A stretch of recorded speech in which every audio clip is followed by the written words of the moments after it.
म्हणून तुकोबारांनी सांगितलं याच साधनात तुम्हाला मानवा ही तुम्हाला भव नदीच्या पैल फिरायला घेऊन जाईल. काय तरले किती नाव आहे ती या पैसा किती तरले काय जाणू किती तरुण गेले काय जाणू शकणार आहे. नाम ही एक नौका आहे आणि ती नाम रूपी नौका भवनदीतून तारलेली आहे. म्हणून कितीतरी तरुण गेलेले आहे ते ऐती नाव लागले द्या आणि बसाने जाऊ करायला. नामेची तारीख कोट्याने कोटी नामे हे वैकुंठ वैसगले ऐसे अनंत अपार नामे तरले चराचे. नामे तरला नाही कोण ऐसा देवा निवडून तरले तरती गा आणि काही विश्वासी तरले तरती हा भरवसा नामधारकाचा ठसा. असं किती प्रमाणे की नामाने सर्वांना तारून नेलेला आहे. म्हणून ही नाम रूपी नौका आहे. नावाडी भगवान तयार आहे तो या बसा म्हणतो आहे. नाव तयार आहे नावाडी तयार मग आपल्याला जाऊन बसायला काय अडचण आहे का. नाव आयती या बैसा आयती नाव लागलेली आहे या बसाने जा पैराला. अशी नाम साधना सर्वोच्च साधना आहे. ही साधना या कलीवर मात करणारी आहे. तुम्ही म्हणजे मग ते तू फार अवघड असेल त्रासदायक नाही. सायासाचे नाही काम घेता नाम विठोबाचे. अभंगाच्या तिसऱ्या चरणात तुकोबारे सांगतात हे भगवंताचं नाम घेण्याकरता सायास कुठलेच लागत नाही. इतर साधनांना सायास आहे. योग म्हटला की सायास आहे की नाही. यज्ञ म्हटला की सायास आहे की नाही. तप म्हटलं की सायास आहे की नाही. व्रत म्हटलं की सायास आहे की नाही. इतर सर्व साधनांना सायास आहेत कष्ट आहेत. नामचिंतनाला काहीच कष्ट लागत नाही. बसल्या बसल्या करू शकता. तुम्ही म्हणजे कळ लागली मग झोपून करू शकता. आता इथं नाही घरी गेल्यावर झोपल्या झोपल्या नामचिंतन केलं तर चालतं. निजल्याने गाता उभा नारायण बैसल्या कीर्तन करिता डोली. निजल्या निजल्या नामचिंतन जरी आपण केलं तरी चालतं. भगवान तुमच्या पुढे उभा आहे. अशी सुलभ साधना नामचिंतन आहे. किती सुलभ याची मी चतुसूत्री आपल्याला सांगतो आणि आपली सेवा संपवतो. ही साधना सुलभ कशी आहे. कोणीही घ्या केव्हाही घ्या कुठेही घ्या आणि कसंही घ्या अशी या साधनाची विशेषता आहे. कोणीही घेऊ शकतं. सकाळचे ते लहान मुलं करू शकतात लहान मुली करू शकतात तरुण करू शकतात म्हातारे करू शकतात सर्वजण करू शकतात नामसाधन. कोणी सकाळचे ते तसंच दुसरी सुलभता केव्हाही करू शकतात. काळ वेळ नाम उच्चारिता नाही.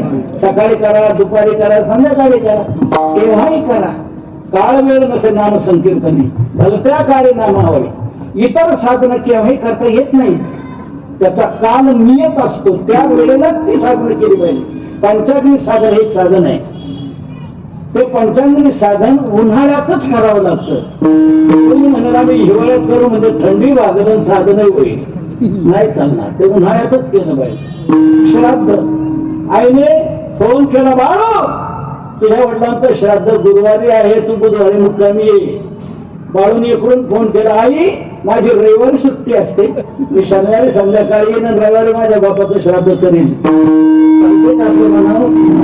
त्या वेळेलाच ते केलं पाहिजे. तसं नाम साधन ते केव्हाही तुम्ही करू शकता. इतर साधनांना काळाचं बंधन आहे. विषाचं बंधन आहे काळाचं बंधन आहे. नाम साधन केव्हाही करू शकता. तिसरी सुलभता कुठेही करू शकता. नामाचे चिंतन प्रगट पसारा असाल ते करा जेथे तेथे. जेथे असाल तेथे ते करा. तुम्ही जिथे असाल तिथे करू शकता. म्हणजे तुमच्या कर्तव्याच्या दृष्टीने तुम्हाला जिथे राहावं लागत असेल तिथे तुम्ही तुमचं कर्तव्य करत करत तिथेही नामचिंतन करू शकता. घरात करू शकता अंगणात करू शकता शेतात करू शकता दुकानात करू शकता. तुम्ही म्हणाल हे दुकानात करू शकता हे नाही डोक्यात शिकलं. घरात करू शकतो ठीक अंगणात करू शकतो शेतात करू शकतो. दुकानात कसं काय चालेल. दुकानात गेलं की नाही खावर आहे का रामकृष्ण आहे. कसं केलं त्याला रामकृष्ण आहे. साखर आहे का रामकृष्ण आहे. गिऱ्हाईक काय म्हणून हे दुकानदार रात्रीच्या कीर्तनाला सरकले का काय. आपण म्हणतो राव आहे का रामकृष्ण आली चला याच्या दुकानात नाही, चला पुढं. दुकानात जपून चालव कसं, दुकान चालव का? गिऱ्हाईकाशी बोलायला पाहिजे. आणि तू म्हणतो दुकानात जपा. तर मी काय म्हटलं, दुकानातही जपा म्हटलं का गिऱ्हाईक आल्यावर जपा म्हटलं? गिऱ्हाईक आल्यावर जपा हे माझं म्हणणं नाही, दुकानातही जपा हे माझं म्हणणं आहे. गिऱ्हाईक आल्यावर नका ना जपू. गिऱ्हाईक आल्यावर दुकानाला गेले बोला त्याच्या शिराव आहे, साखर आहे, वेगवेगळे आहे, काय भाव, अमुक भाव, त्याला काय काय पाहिजे त्याची यादी तयार करून घ्या. त्या यादीप्रमाणे त्याचा माल त्याला व्यवस्थित वजन करून द्या, काट्याला झटका न मारता. त्याचे योग्य पैसे घ्या. त्याच्यातून काही जर 200-300 राहिले असतील तर मागून घ्या. अरे एवढ्या मला तू 300 रुपये कमी देतो, कसं जमणार? 5-10 टक्क्यावर धंदा करायचा, ते एवढे पैसे व्यापाऱ्याचं देणं आणि कसं द्यायचं, काय पैसे म्हणा, बोला त्याच्याशी. त्याने पैसे दिले, त्याचा माल त्याने घेतला, तो माल घेऊन ते गिऱ्हाईक गेलं. दुसरं गिऱ्हाईक अजून आलं नाही. मला सांगा आता दुकानात काय गाणं चालू द्या ना, रामकृष्ण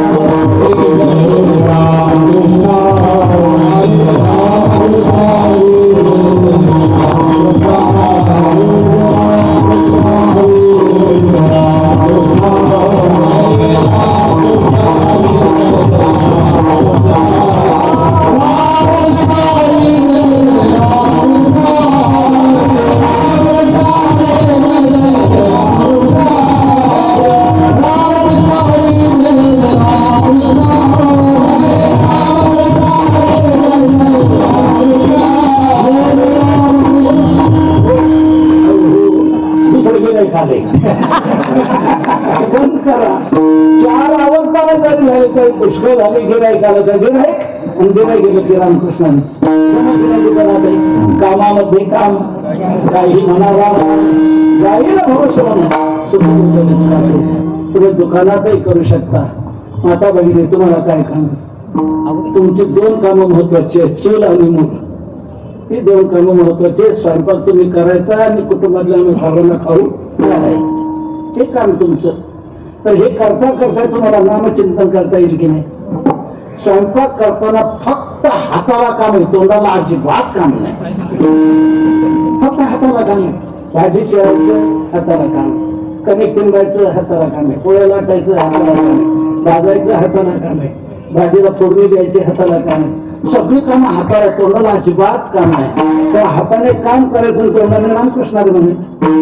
जेव्हा जेव्हा असल्या सासू असल्या एकीने पुढं म्हणून दुसरीने माझं म्हणून स्वयंपाक करावा, म्हणजे भांडणे होणार नाही आणि स्वयंपाकही चांगलं होईल. एक लक्षात घ्या, तुम्ही नामचिंतन करत करत जर स्वयंपाक केला ना, त्या अन्नावर नामचिंतनाचे संस्कार होते. आणि नामचिंतनाचे संस्कार ज्या अन्नावर झाले, ते अन्न ज्याच्या खाण्यात येईल त्याला नामचिंतन करावं वाटेल, आणि त्याने नामचिंतन केलं की त्याचा दुवा तुम्हाला मिळेल.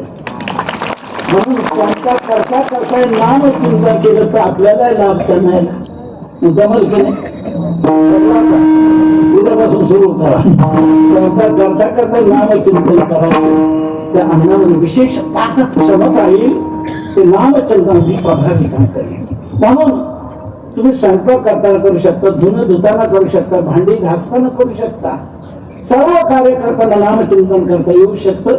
आपल्याला कामावर आपण गेलो, दुकानात गेलो, कामावर गेलो, मिलमध्ये गेलो, सेंचुरीमध्ये गेलो, हाताला काम आहे, तोंडाने नामचिंतन करायला काही हरकत नाही.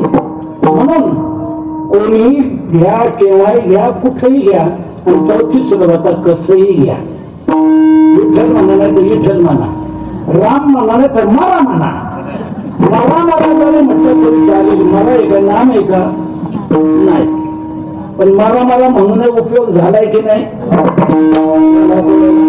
त्याला राम म्हणताय ना, तोंडात मारा येऊ लागलं, नारे म्हणतात, अरे मारा म्हणता जा. आनंद रामायणात म्हटलं, मरे ती जप सर्वदा, मरा इथे सर्वदा जप. मरा म्हणत वाल्याचं सर्व पाप गेलं. वाल्याचा वाल्मिक ऋषी झाला, जगातला आद्य कवी झाला, आणि त्याने जसं रामायण लिहिलं तसं रामाला वागावं लागलं, इतकं निर्दोष बनला. मारा येही मंतर अंतर भेदा वाढा था, तो वाल्मिक गोवा जग भेटी होईल नारदा. नाव तुम्ही कसंही घ्या, कसंही घेत ते नये जरी तुझं मधुर उत्तर विधला सुस्वर नाही देवे नाही तयाविन भुकेला विठ्ठल येईल पैसा बोल रामकृष्ण. जसं म्हणता येईल तसं म्हणा, चालू शकतं, त्याच्यातला दोष काही लागू शकत नाही. म्हणून कोणी घ्या केव्हाही घ्या कुठेही घ्या कसंही घ्या, असं नाम साधन सुलभ आहे. एकदम म्हणाला ह्याच्यापेक्षा सोपं नाही का कोणतं आहे, सगळ्यात हेच सोपं आहे. काय म्हणजे सोपे आहे, चहा नातो धनी घेतो म्हणून असं हे सुलभ साधन आहे. यात कुठलेच काय सायास लागत नाही. प्रगती साया असेल सुखे येतो घरा नारायण. आपल्या घरात करा नारायण, त्याचं घर सोडून तुमच्या घरात येईल, तो आनंदाने येईल. कुठलेच सायास नाही. सायासाचे नाही काम घेताना न ठेवायचे. काय जाणून करणे किती नाव आहे ती याच्यापेक्षा प्रभावी साधन नाही का दुसरं कोणतं. याच्यापेक्षा प्रभावी आणि सर्वात प्रभावी निर्वाणाचं अंतिम समयाचं जर सर्वोच्च साधन कोणतं असेल तर एक नाम चिंतन आहे. तेच अभंगाच्या शेवट